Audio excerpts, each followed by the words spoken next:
Bienvenidos al debate de France 24, soy Santiago López González. El tema en el que ahondaremos en esta oportunidad son las redes sociales, las polémicas que hay detrás de la gran industria digital, la privacidad de los usuarios que siempre está en entredicho y las medidas que los gobiernos y las empresas han tomado al respecto para hacer frente a estos retos digitales.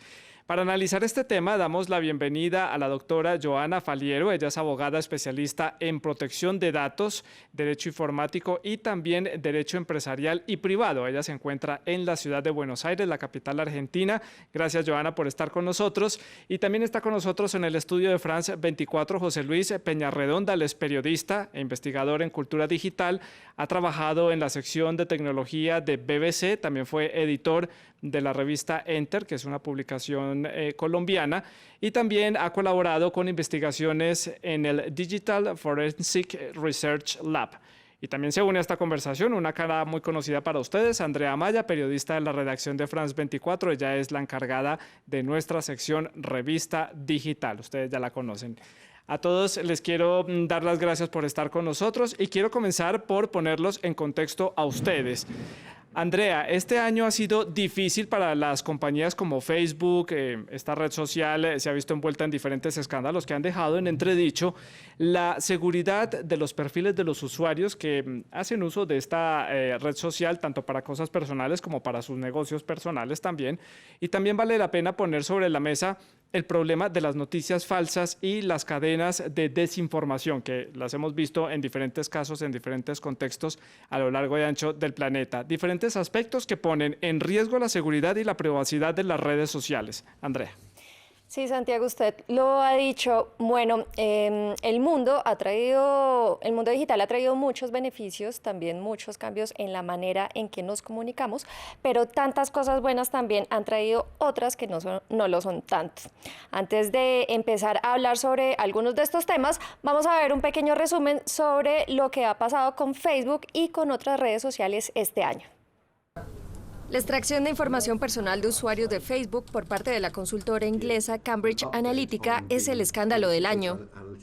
En el caso de Cambridge Analytica hubo un uso que excedió el consentimiento para el cual se habían brindado los datos por parte de los usuarios. O sea, la finalidad para la cual se habían solicitado esos datos era para algo en particular.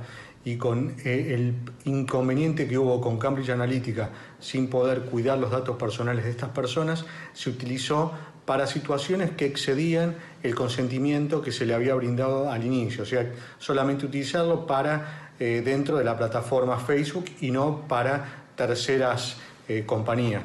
Pero a Cambridge Analytica lo antecede otro escándalo igual o peor, el Russiagate. Así es como han llamado a la injerencia rusa en las elecciones presidenciales de Estados Unidos en 2016. Cuentas falsas fueron creadas para difundir mentiras en redes sociales con el fin de beneficiar la campaña de Donald Trump. Una investigación del diario New York Times reveló que Facebook estuvo al tanto de lo que ocurría, sin embargo, los directivos actuaron tarde. En abril de este año, Mark Zuckerberg, el creador de Facebook, fue llamado para comparecer ante el Senado de Estados Unidos.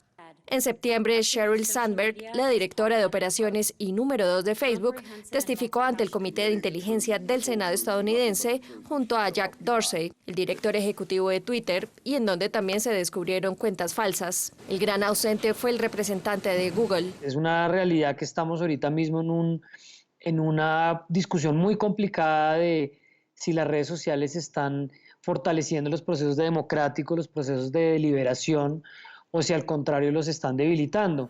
WhatsApp, la aplicación de mensajería comprada por Facebook en 2014, tampoco se salva de los escándalos. Se ha convertido en un arma de desprestigio en periodos electorales, como sucedió en Brasil durante la segunda vuelta entre Jair Bolsonaro y Fernando Haddad. Los rumores que circulan en esta aplicación han generado un escenario mucho peor en países como India y México, donde personas inocentes han muerto por culpa de la información falsa que allí circula. Por su parte, Twitter ha centrado sus esfuerzos en identificar las cuentas falsas. En octubre, la red social publicó 10 millones de mensajes y contenido multimedia engañoso que influye en las elecciones de Estados Unidos en 2016. Además, en noviembre, más de 10.000 cuentas fueron desactivadas, pues representaban un riesgo durante las elecciones de medio término. La justicia estadounidense también tiene los ojos puestos en el buscador Google para saber cómo funciona su algoritmo y de qué manera está siendo supervisado. Ante la amenaza a la seguridad, la Unión Europea empezó a aplicar el Reglamento General de Protección de Datos. Además, la Oficina del Comisionado de Información del Reino Unido multó a Facebook con más de $600.000. Pues ahí lo tienen. Tenemos el contexto, tenemos los invitados. Empezamos con el debate aquí en France 24. Vamos a comenzar entonces, Andrea, invitados con el tema tal vez el que fue como el más importante a lo largo de este año, que es el que está mencionando en ese reportaje previo, la extracción de datos personales de usuarios por Facebook y por parte de la compañía Cambridge Analytica. Sí, bueno, yo les voy a explicar un poco cronológicamente en qué consistió Cambridge Analytica. Empezó en 2013 con Christopher Wylie, él es un científico de datos canadiense, tiene 29 años ahora, pero en 2013 él empieza a trabajar con una empresa llamada Grupo SCL, es una empresa inglesa, en donde estaba como director Alexander Nix. Y estas dos personas se unen más tarde a Steve Bannon, que fue consejero de Donald Trump durante los primeros meses cuando llegó a la presidencia. Pero en 2013 estas tres personas crean Cambridge Analytica. Después ellos se dicen, bueno, ya tenemos la idea, que es crear una campaña para influenciar durante el periodo electoral en Estados Unidos en 2016. Después ellos dijeron, necesitamos el dinero. Entonces se van a encontrar con Robert Mercer, un millonario estadounidense que finalmente es el que le inyecta plata a Cambridge Analytica, $15 millones. Pero bueno, esta inversión también necesitaba resultados, entonces Nix con Wylie y Bannon van a convencer a este millonario de utilizar una metodología para esta campaña que no va a enfocarse solamente en la identidad de los votantes, sino también en su personalidad. Entonces lo que va a hacer Wylie es contactar a Alexander Kogan, él es un psicólogo de la Universidad de Cambridge y es esta persona la que le va a dar acceso a Cambridge Analytica a los datos personales de los usuarios de Facebook. Y entonces ellos crean unos anuncios en Facebook en donde van a hacerle publicidad a un test de personalidad que se llama This is my digital life. Entonces todas las personas que hacían clic en este test iban a llenar un cuestionario, incluso estas personas fueron pagadas para llenar el cuestionario. Sí. Y después los de Cambridge iban a tener acceso a los datos de estas personas y sus amigos. Y bueno, así fue como 87 millones de personas, ellos sacaban información de toda esta cantidad de gente. José Luis, aquí en el estudio de France 24, ¿se puede decir, y esto es la pregunta que se hace la mayoría de las personas, que Facebook se prestó para boicotear las elecciones en Estados Unidos? Eso es una pregunta muy complicada porque probablemente Facebook realmente no quería tener este efecto nocivo que muchos suponen que tuvo en las elecciones, pero sin embargo sí lo hizo.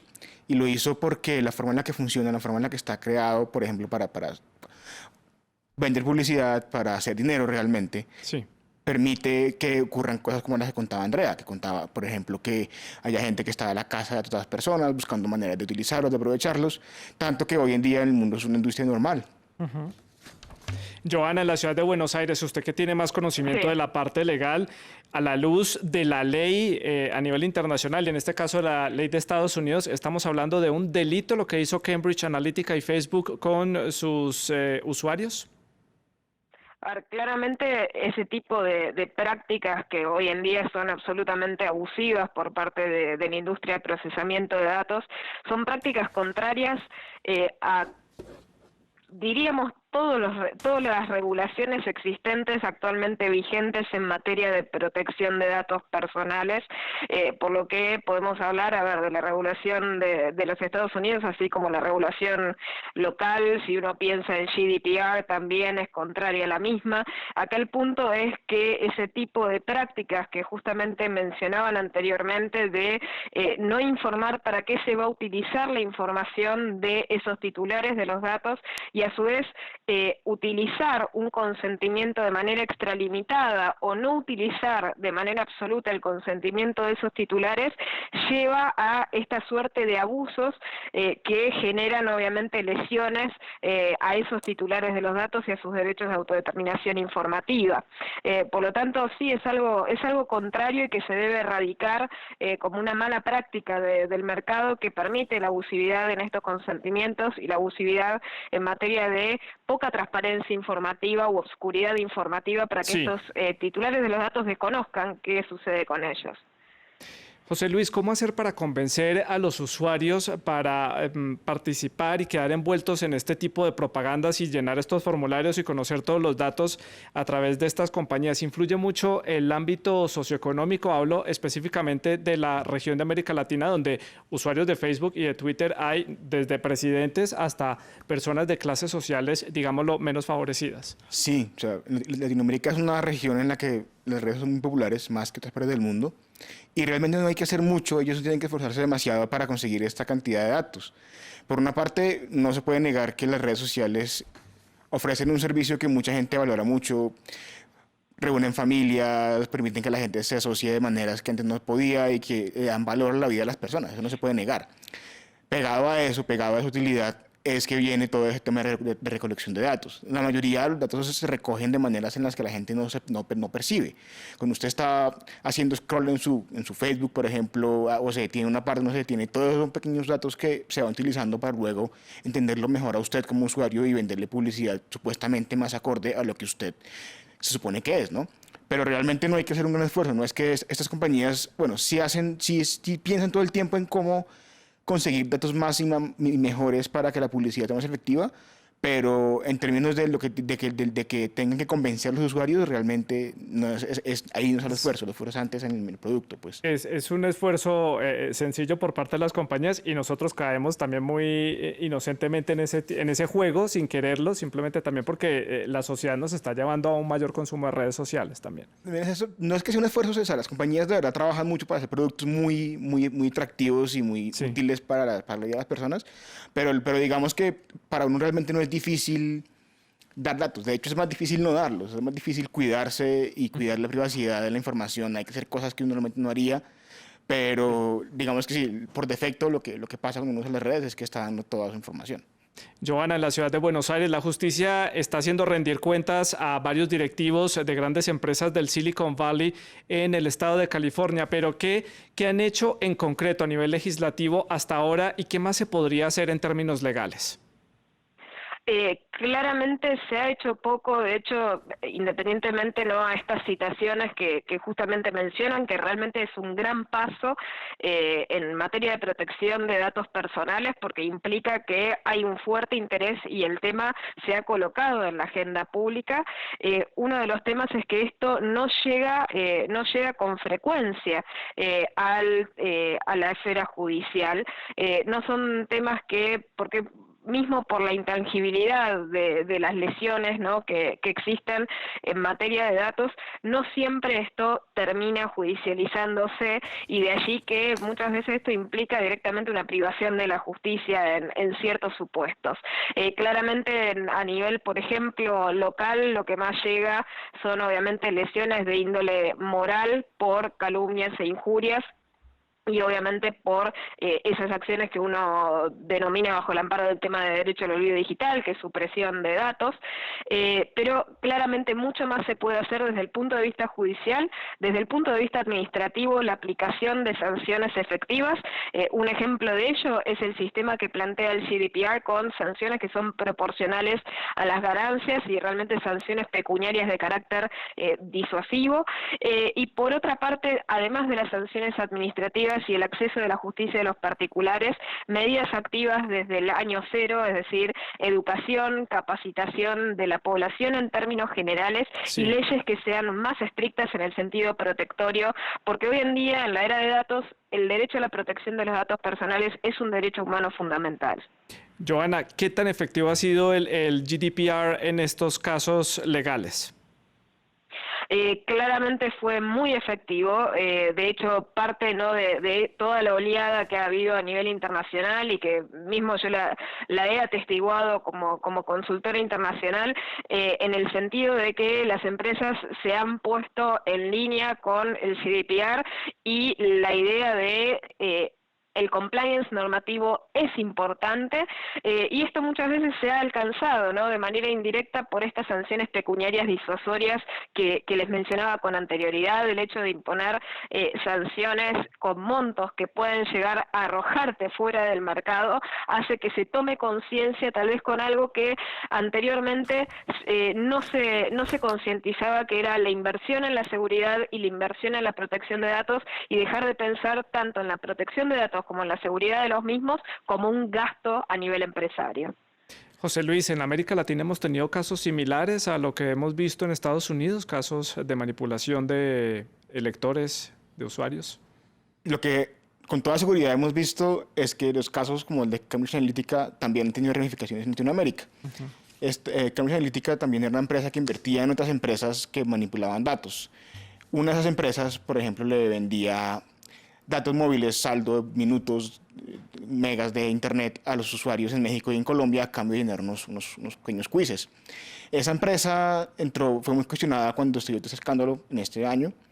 Realmente hay que decir que no se encontró, más allá pues de que Cambridge Analytica estaba asociada con ellos, que hubieran hecho algo malo, pero realmente pues digamos que lo que sí se sabe con toda certeza es que hay una industria de manejo de datos personales, especialmente en Facebook, para influir en los comportamientos electorales de las personas por vía marketing, vía por ejemplo, avisos normales. Eso es básicamente lo mismo que funciona con cualquier otro producto comercial. Es como si vendieran unas galletas, venden un candidato.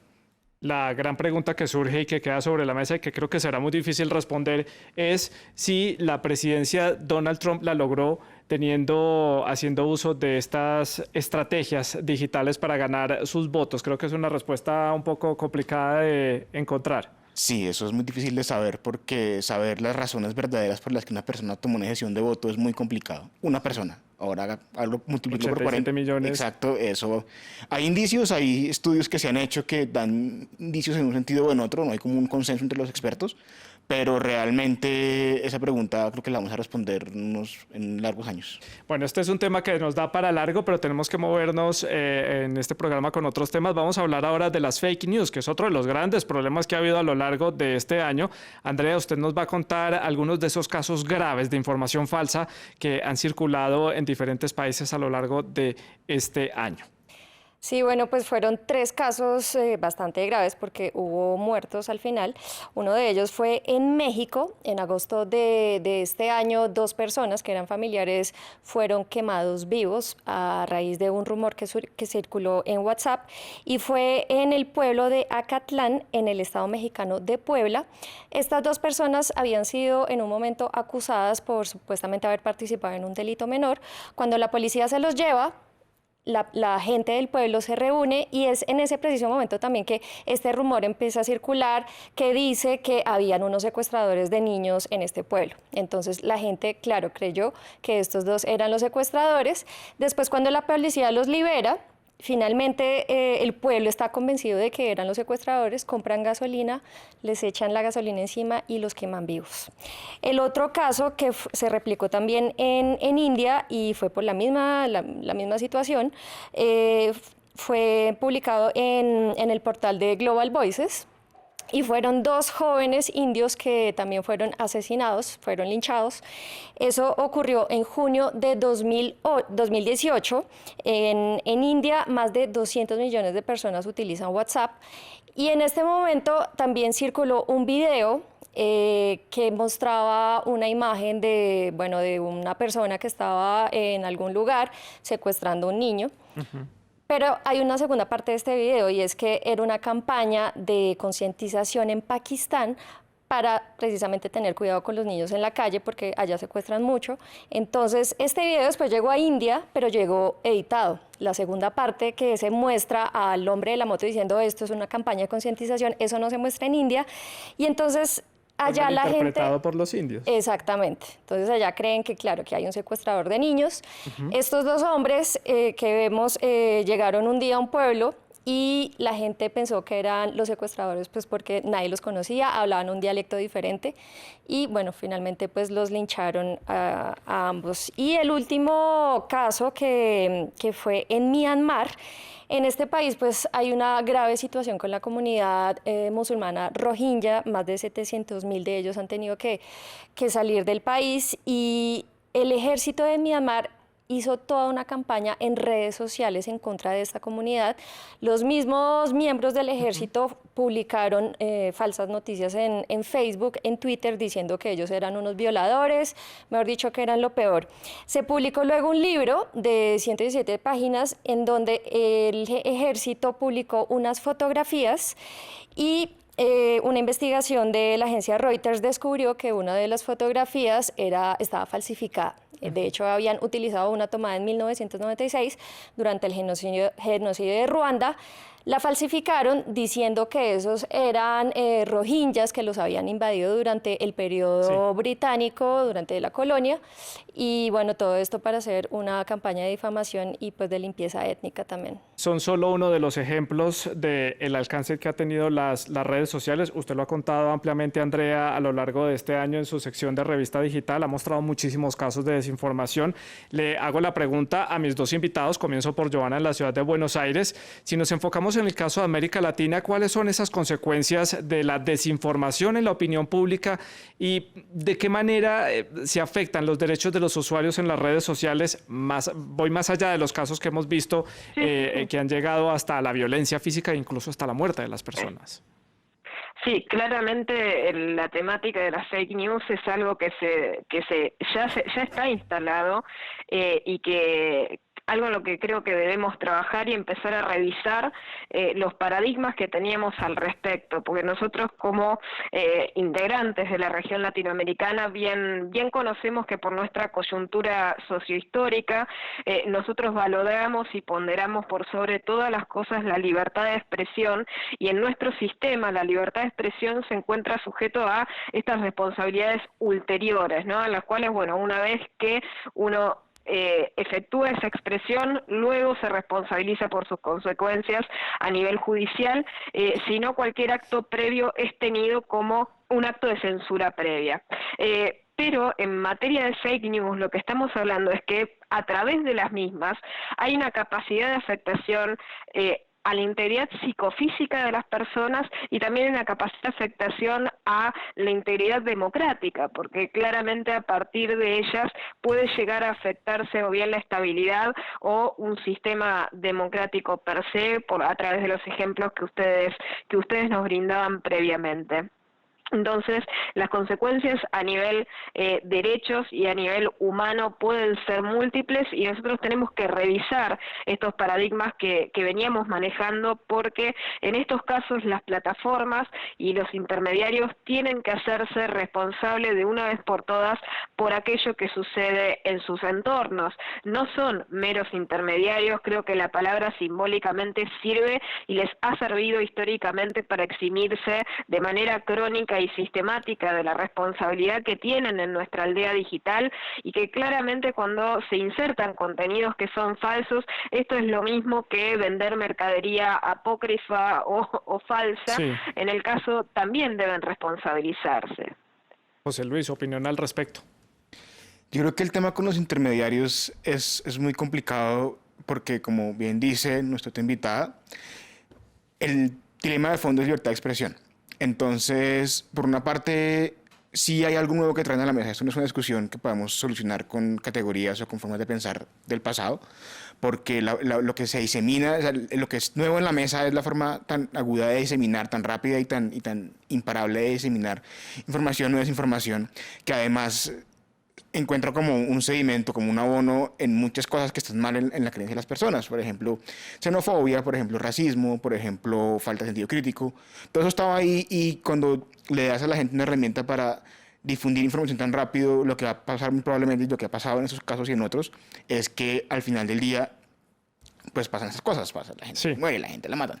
Pero es un debate que hay que dar con mucho cuidado, porque a mí me preocupa el otro extremo, me preocupa que con el pretexto de luchar contra la desinformación, se le esté realmente quitando libertades y herramientas de expresión a las personas y a los ciudadanos. Que son algunos de los beneficios y en algunos países son la única forma de expresión de algunos ciudadanos. Caso Irán, caso Yemen, caso Turquía, también son muy utilizadas las redes sociales para este tipo de difusión de información. Yo le quiero preguntar a Joana en la ciudad de Buenos Aires, le pido por favor sea breve para poder seguir abarcando temas a lo largo de este debate, y es si realmente está ayudando a acabar con el problema de las fake news, el trabajo que hacen empresas como por ejemplo fact-checking, que se encarga de corroborar que cierta información sea verídica.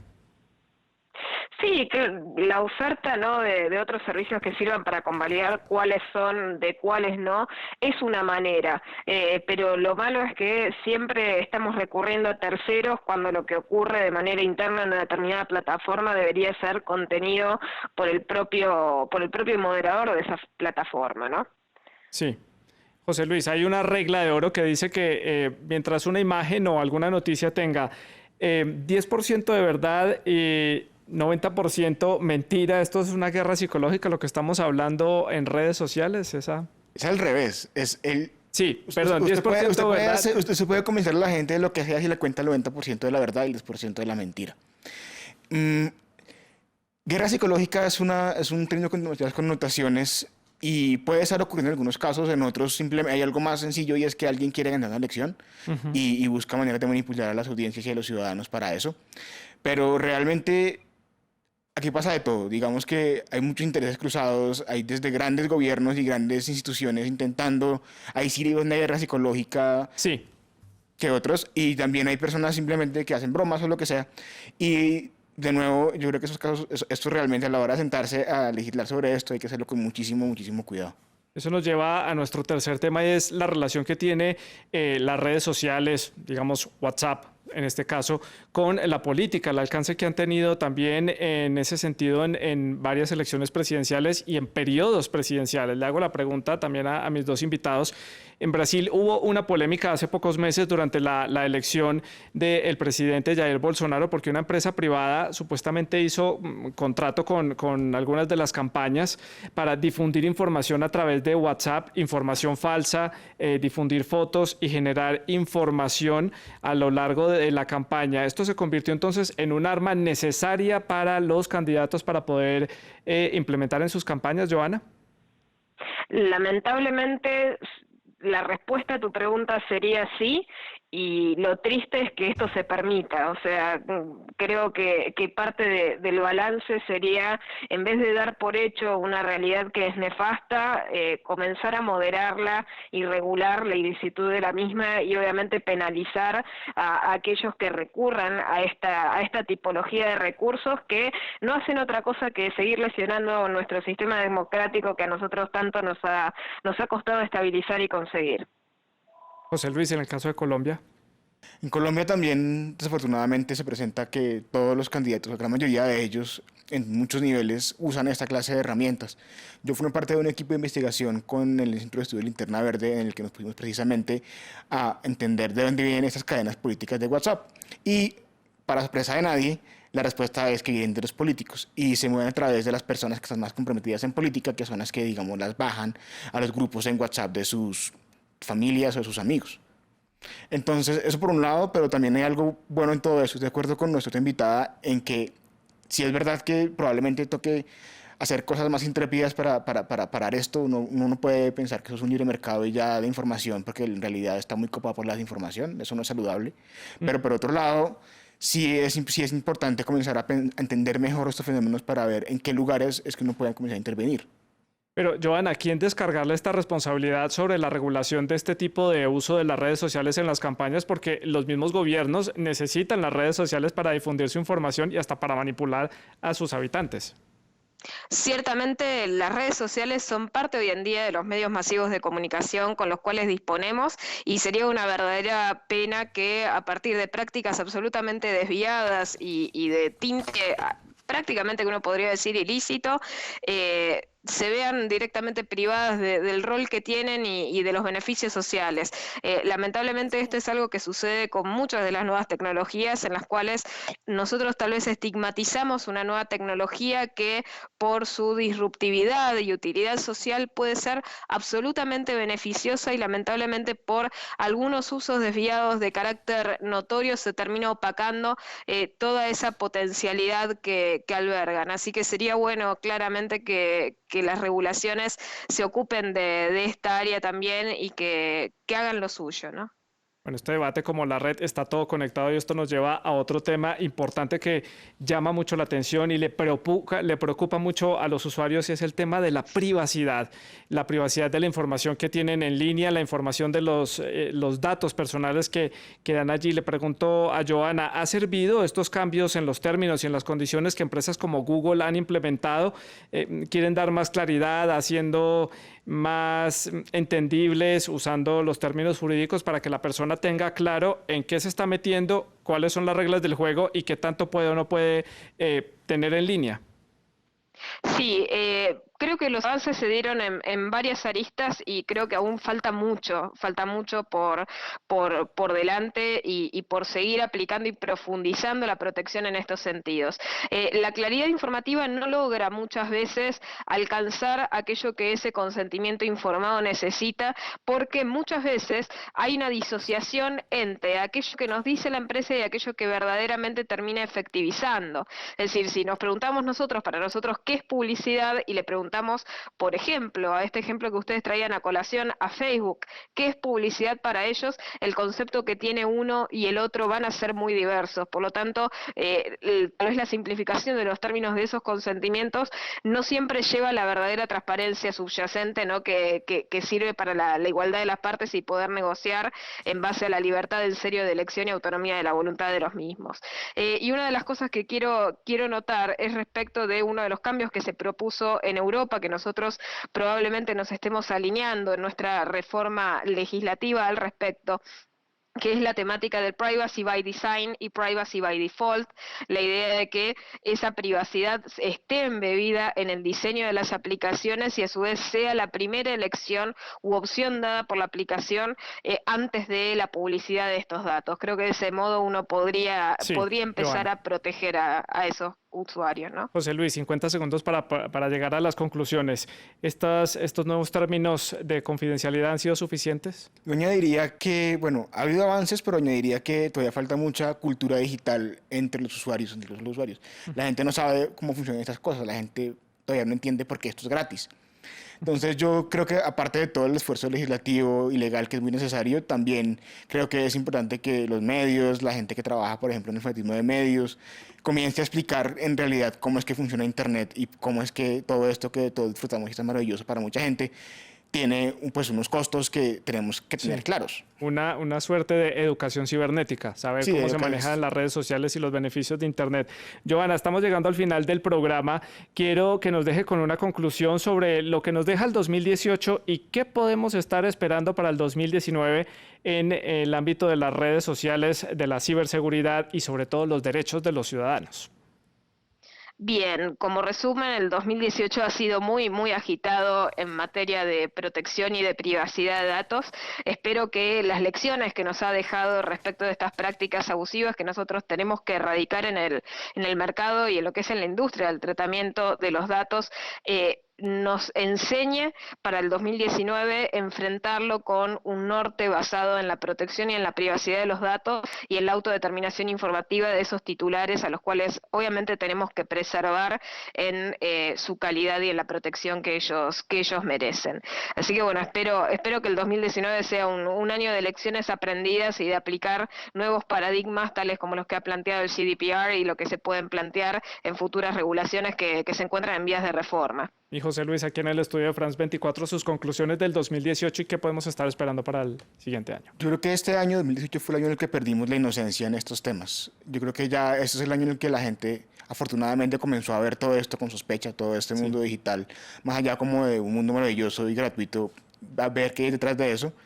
Eso me parece que es muy importante hacia un mejor balance del poder inmenso que tienen estas plataformas sobre la sociedad. Yo creo que cada vez más va a haber Y ya lo estamos viendo, por ejemplo, con Facebook y con otras plataformas. Queremos que comiencen a rendirnos cuentas, queremos que comiencen a explicarnos qué es lo que hacen con lo que hacemos con ellas, ¿no?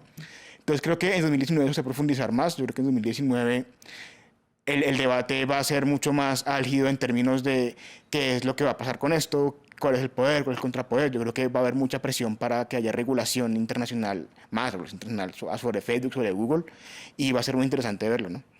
Andrea, desde su perspectiva como periodista del área digital, ¿cómo ve usted el 2019 entonces? Bueno, yo estoy de acuerdo con todos, pero sí enfatizo en un punto que ustedes ya dijeron y es la educación digital para la gente, no solamente de los millennials, que son los que se mueven en este mundo que se desenvuelven rapidísimo, fácilmente. exactamente, sino también para las personas que de pronto no conocen mucho el mundo de las redes sociales, cómo funciona WhatsApp y que les expliquen realmente qué es lo que están haciendo con su información personal y que porque significa que, porque dicen que es gratuito, no quiere decir que sea realmente gratuito, pues porque se están haciendo muchas cosas detrás de eso también. Y porque diga que es un sitio seguro no quiere decir que necesariamente sea 100% seguro. Pues esas son algunas de las conclusiones, ya ustedes podrán llegar a las suyas propias. Les agradecemos a los invitados que estuvieron con nosotros acompañándonos hoy desde la ciudad de Buenos Aires y aquí en el estudio de France 24, a Andrea Maya, la encargada de la sección de revista digital aquí de nuestra redacción, y a ustedes por habernos acompañado. Muchas gracias. Sigan con nuestra programación.